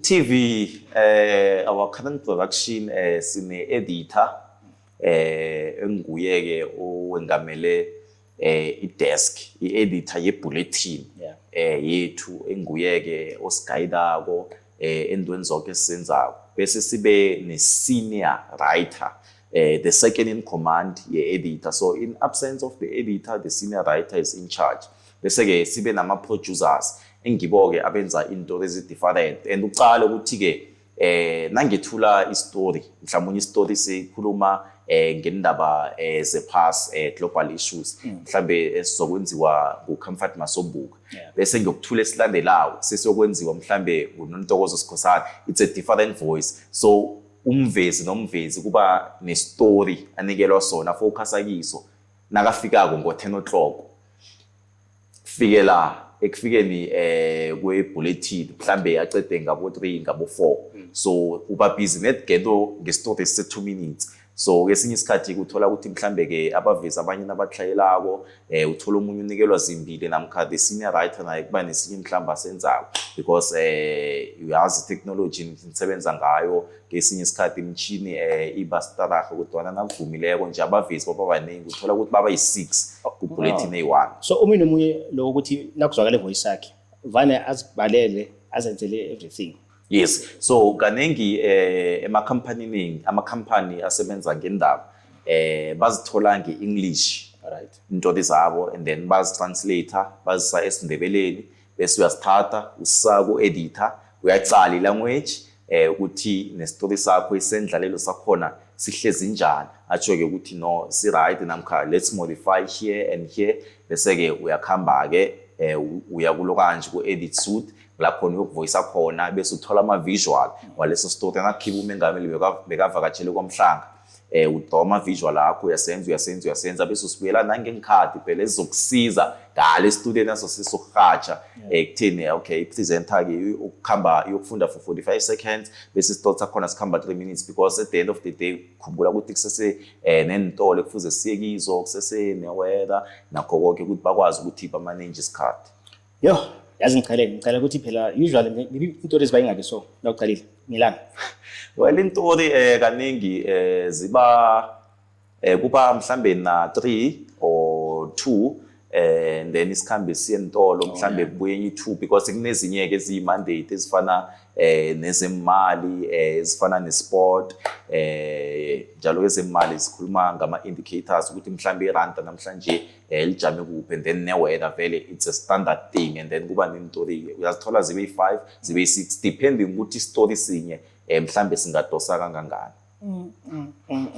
No, phela ngale le process le okhuluma ngayo ngani producer writer konke ngelanga eli1 nama translate because ba translate everything ngelanga eli1. Yes. Or basithola maybe like the day before. No. Now ufikako ngo 11 la khona bani ipintori editor suke seqalile ithi namhlanje shoes ngiba ukuthi usenzele education. Then ke uyaqala ke isikhathi sifika latha bethe ufike ipresenter kufike mina ngo3 nangifika ngo3 angithi 5:30 ngemoyeni ngo6 sengichayisile abethe u3 so istory sakho asikafiki mhlambe sokufika ngo4 because kube ne delay ku journalist esuke balithumile ukuthi lokufuna istory and then lisibuyise ngapha eofficeini ukuthi umunye akhona ulenza. So it's a fast paced environment efuna ukuthi uadapt msinyazana. So iproducer kanenge uba nestory sakhe asebenza ngaso from 11 ngoba kunengi you translate na uqeda ukutranslator uyokufuna ama visual uyakhamba uyakhatha ku edit suit uyavoice nakho konke uthola ama time frame insert because story kuba nendonyana ezibhalwako phasa ukuthi izulu lone khulu itshingalanga Kapa njalo so nento ezifana nalezo kufanele ukuthi ukwazi ukuthi uzihlole. So istory si1 ungasibona ngathi isincane nasi 2 minutes but umsebenzi oze lapho is just a lot. Yes, so shoot oy1 nangenza I mistake somewhere before indaba zizodlala should vele sakamoche everything. Well we adapt ama mistakes azokuba khona uthola ukuthi okukhunyeke akusi naliphutha lomuntu kodwa na technology kube nalapha khwabaniswa khona. So sifanele vele ukuthi ujaye nawe na umhaji uthi uhlelile ukuthi namhlanje intori zakho uyokukhuluma ngani na ufike emoyeni bathi istory silandelako sesingilisi okay sesine interview kunama breaking news uzibanibani uthumbe iphaliswano namkha uzibanibani sekasichile phasini kufanele ukuthi uyithathe njengoba injalo uyisemoyeni ngaphambi kokuthi mhlambe uyibone nokuthi indaba khona yendlalelo njani. So kufanele ukuthi nje ube umuntu ngeze ngithi mhlambe ube nobuhlakani again nawulapha shoot nokufunda kahle because ukwazi ukufunda kahle uzijayeze. So kulapho ngena khona i-terminology ne-vocabulary ukuzwisisa ukuthi kuhle ikhetho magama esilisebenzisako khulukhulu ngengiliphi. Yes. Then again wena as a TV presenter lapho kose ukuthi usikreme lapho istory leso or while siqale so unala ukufunda khona. Well nangifikako ngo3 ngiyabika to my editor ukuthi mphathi sengikhona bese kunentori ngaphakathi kwentori kuba nama introduction ebangixolela wona uthi okay namhlanje stories yosithula uthi and then I go through them ngiyazifunda awuzikremi because into ekremileko ungafike uyikhohlwa but then fanele usifunde istory ngeunderstanding. Uthola kunezinye ke intori njengecala mhlambe laka Senzomeyiwa elidevelopako daily uthola mhlambe sekunegama lomuntu ungakwazi ukuliphimisa. So you need to go on YouTube nawe as a presenter uyokuresearch awufike ufunde bese uyemoyeni uresearch ukuthi okay kwenzekeni la ukwazi ukuthi ukuzwisisa ukuthi istory sinanyana usithule nawe utshengise ukuthi uyayazi into okukhuluma ngayo. Nasuqedileko ke abeyipheleli lapho ke kufanele ke ukhambeke uyokuchintsha ke ngoba kanengi ngifika ngempahla mhlambe zami ngimbatha insudu zami ke bese ngiyakhamba ngiya ku makeup mhlambe abantu abaningi bebangazi bangiphafa ukuthi nangivelako ekhaya ngibe muhle. Kodwa nangabe indaba zethu njengoba indaba zethu zingena ngo5:30 angifike e-studio 5:30 ngisuke mhlambe ngina 15 minutes ngifikile ngoba ngifika around 3:15 fanele ukuthi njalo 5:15 kufanele ukuthi sengise studio for i-rehearsal nokuhlola because now ufike at past 5 sekuzinto zokuphithizela ngoba they have to mic you kufanele bafake i-mic ukwazi ukuthi uzwakale kuhle emakhaya. Okay, then lapho le nasokhuluma nge-mic lapho abantu be-sound lapho bayingakhi sona ucalile because abasho ukuthi kunomunye just okumic kuphela kunomunye mhlawumbe wenza okunye kuphela. Yes, so well nanyana babaningi ama sound engineer uhlangana nawo daily nayo yokupresent ibulletin yakho kodwa kuba nokhona ozako ozokumica and then kodwa a-mic ne-weather forecaster isikhathi nasikhambako bese kunabanye mhlambe babili bathathu abacontrolako i-sound vala vula then but besides lokho editor so kuba ne-big screen separator the main studio esuke sifatshela ngakiyo and then the behind the scene imchini la khona bafaka khona indaba benzani editor ikhona lapho la khona khonako nokuthi achugulule into ekufanele uyikhulume lapho usayikhuluma ubone ngayo seyichange lapha ku auto cue so kufanele ukuthi ulandele leyo mthetho bese kuba nama director so nangaphakathi la ukhona usiwedwa na ufundayo. So I'm assuming ukuthi why busy ngendaba okhuluma ngaso mhlambe une-earpiece or something. Yes, uthi ukukhuluma nje mhlambe ngine interview ngisabuza umbuzo but okay let it be a last question and then wrap it up nakaceda ukuphendula so ngithi ngikhuluma nangapha uyangitshela so na umuntu omunye ungaphazamiseka kufanele ukuthi uyijwayele ukuthi uzwe iphimo ngapha uyakhuluma so kunabantu abakutshela ukuthi okhunye kufanele ukuthi senzeni.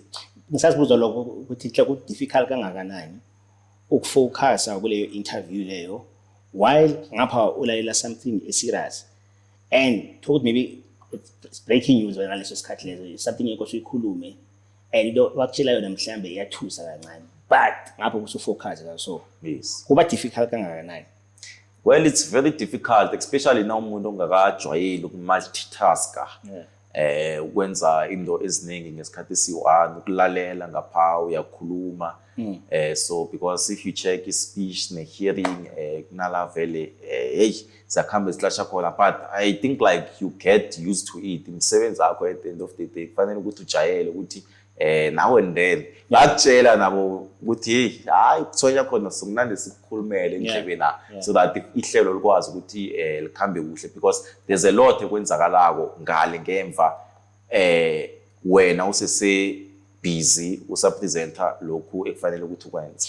Yazi into engichaza namhlanje ukuthi abantu azoba aware ukuthi e-TV even nase radio it's not like amajob akhona kuphela it's just ukuba i-radio presenter or just ukuba i-producer kuphela na futhi yeah or just ukufunda maybe let's say iweather kuphela ukuthi kunezinto eziningi ongazenza ngaphakathi. Yes, I just wish sometimes ukuthi maybe at least bayenze more research or mhlambe nina engaphakathi nawuqala mina ba educate more.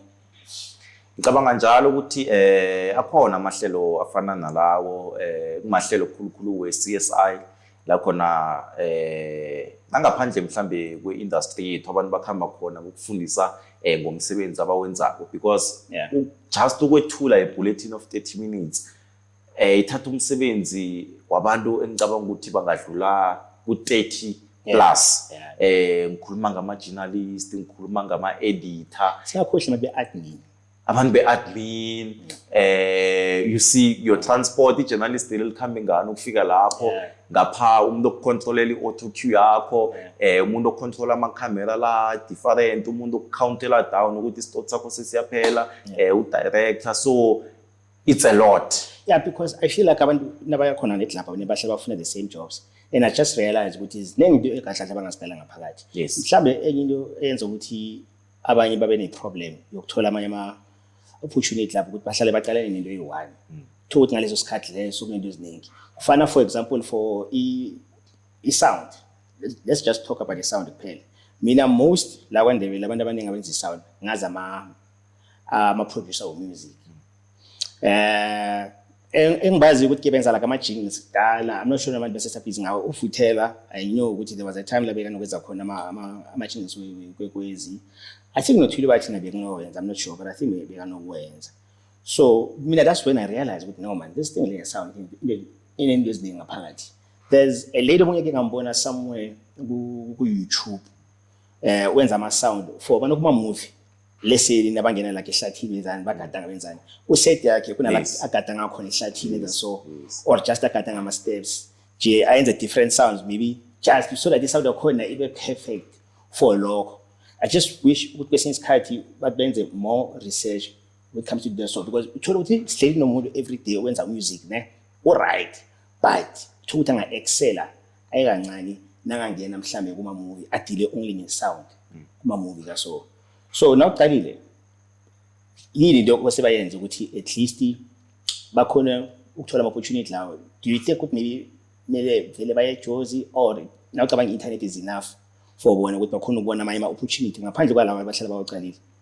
Well, okumnandi ukuthi ke into ezifana nama studios umuntu well before COVID manje sekuyathoma kuyachaphuluka kancane ukuthi ungahona ukuthi uvakatshele khona ukwazi ukubona eminye imisebenzi eyenziwako lapho ngaphakathi other than imisebenzi eyenziwa bobongwe obvious eku public eye nawo wonke umuntu azokhona ukuthi ayikhanuke. You are mentioning indaba ye sound ku the radio drama umuntu akazibuza ukuthi abantu abakokodaphi ine studio utholapha umnyango wokokoda ichata kuthiwa se tavern ichata lo balenza njani. So sembuzo kufanele ukuthi mhlambe khathesi sigaba chiya nawo ukuthi khamba ukuthola ukuthi na une interest into ezenziwa njani ukwazi ukuthi ke uyithathe lapho uye phambili. And phela konje angazi ngikho kuphela mara ngiyacabanga sesekhona nako cause kokena into lesi sikhona. Yes, it's a mandate. So okay ukwezifa ngisho khona sidlala Monday to Friday. Yes. So that means there is someone odila ngala sound lawo Monday to Friday.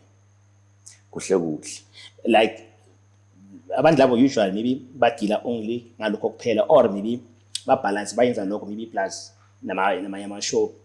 Well nasikhuluma khulukhulu ngedrama kudependa nange setting mhlambe istudio nama softwares and equipment bethana ngawo ukuthi seka developed ukufika kuphi begodi nawo kangangana ama sound effect abanye they are so developed ukuthi ke nama knocking sounds sebanawo nama chata bayakhona ukuthi bawa record but thola ukuthi studio sedrama siba nama microphone are different and also in different places but khona la ukhona ubabona khona ku screen ukuthi hey nina lapho ku room A can bangichata nyana and then ngapha ku room 2 umunye babhizi bayacoca and then ubezwa ngathi baku travel but namanye ka ma sound wenkolo injalo njalo uthola ukuthi ke ku system sekakhona so akusadingeka ngako umuntu ukuthi uzobasiza ukuthi enze ama sound.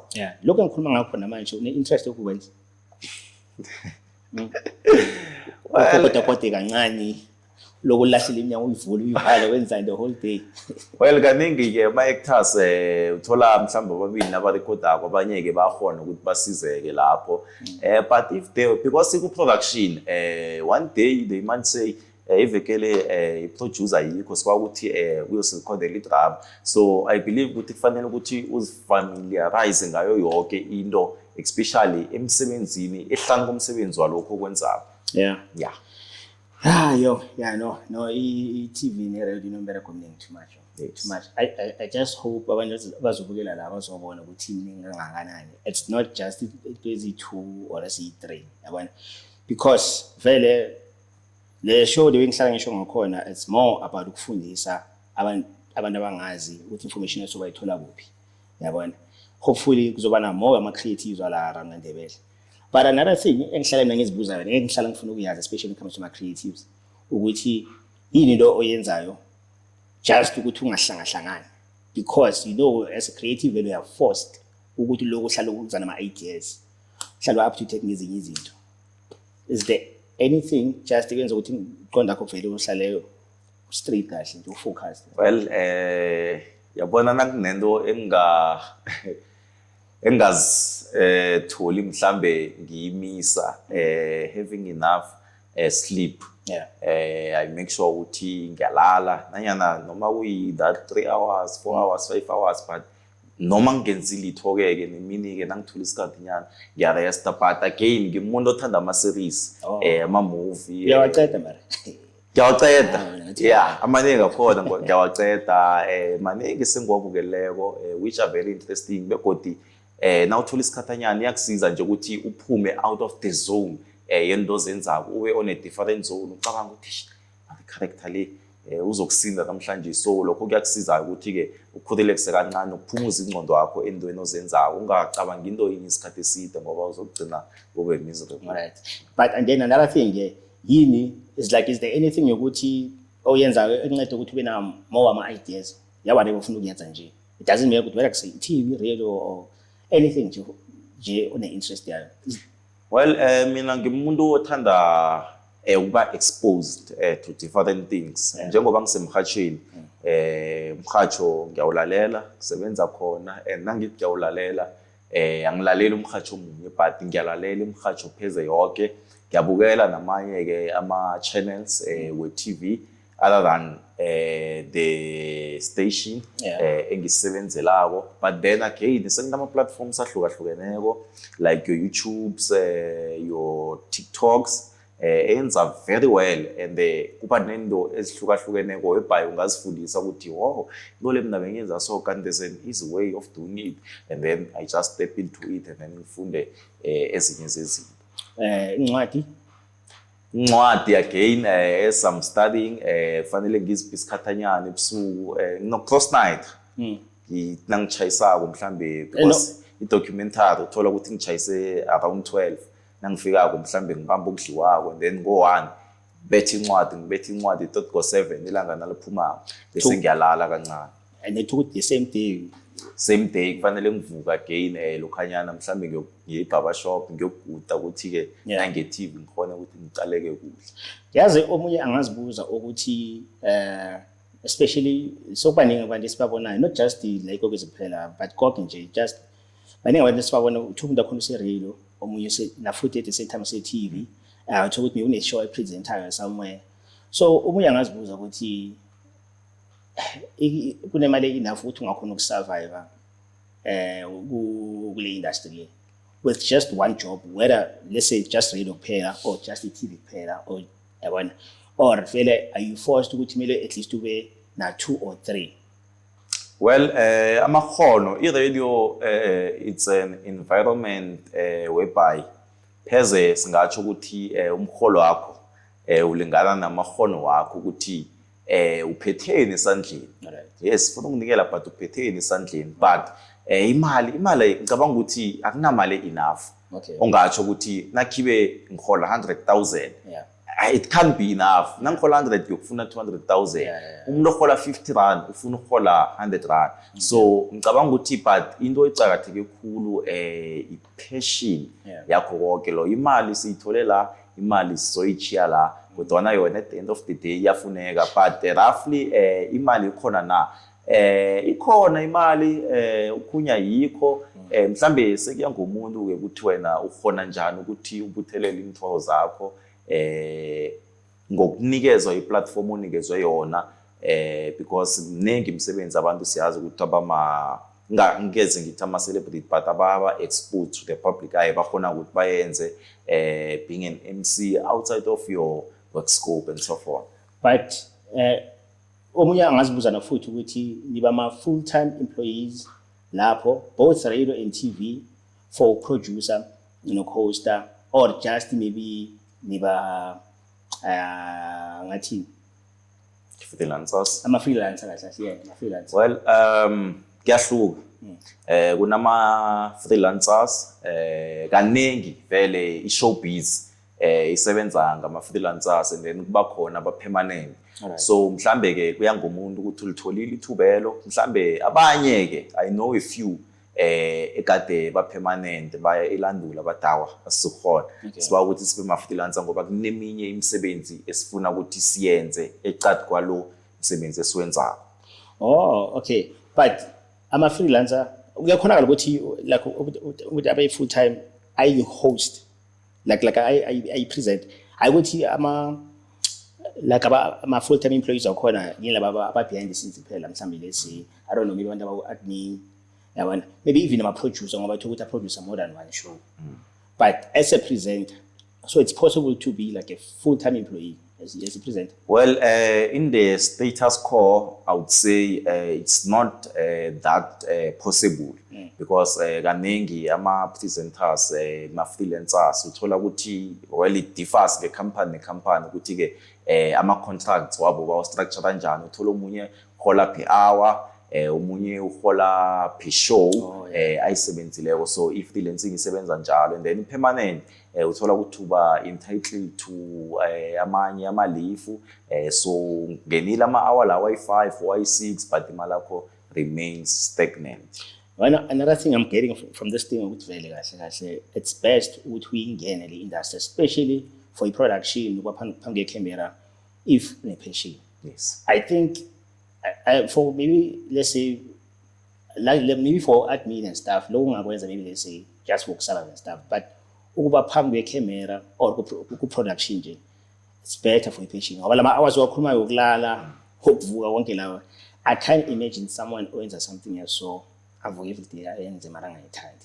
Yeah. Uthi kufila njani. And the most importantly fanele ukuthi ube ne-understanding because uthola ukuthi umuntu usebenza isikhathi esiningi but hey bekasebenza ku television but 30 years later uthola ukuthi ke imali ayisekho kangako.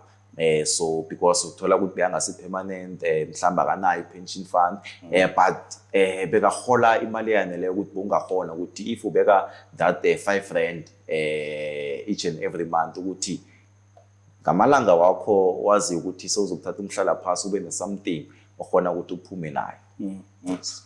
No. This is interesting kahle. Especially for someone ofuna ukungena kuyo le line le. All right. No. When you think ngathi thula nikho kuba snacks for wena. Ngoba sengibheka ngithi thula ngiphela. No man, no, thank you for ukuzwakala yabona.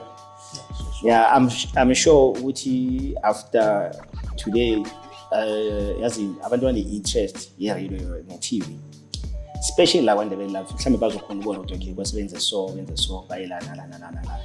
Another thing the ngikhuluma ngakhona, this was not an interview la kahle just to share information about the industry kuphela. That's it yabona. Abanyazi kuthola kunabantu babukele bathi why kanti zangibuza ngalokho so ufuna ukukhulele stuff. Yeah, I'm sure khona my podcast bazokubuza lo mina lana more about information nokufunda more about ama creativity kwenzakalani. So yeah, no, I just hope everything oyiplanile for this year in future zovaya sharp yabona. But so far when I'm proud of the way pushing ngakhona, everything oyihlanganisile, everything achievile.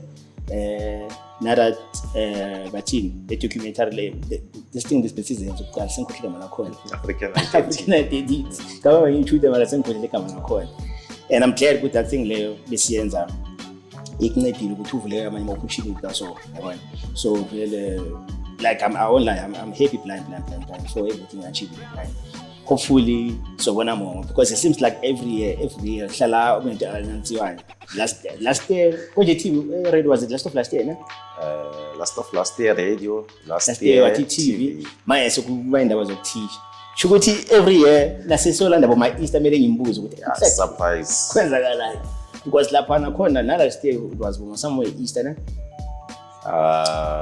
yes TV April financial year. Yeah, nako khona manje so ngino kumatch khona manje sokuba ngi-teaching asazi ukuthi next year uzakwenza mhlambe zabo so jive wenzana asazi.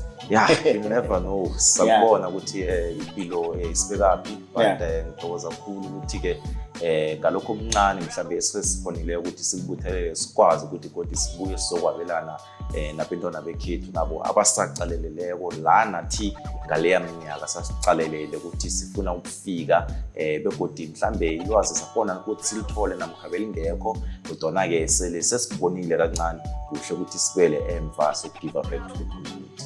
All right. No, it is siqedela nangabe kulezi izinto zange kwazizwe kahle.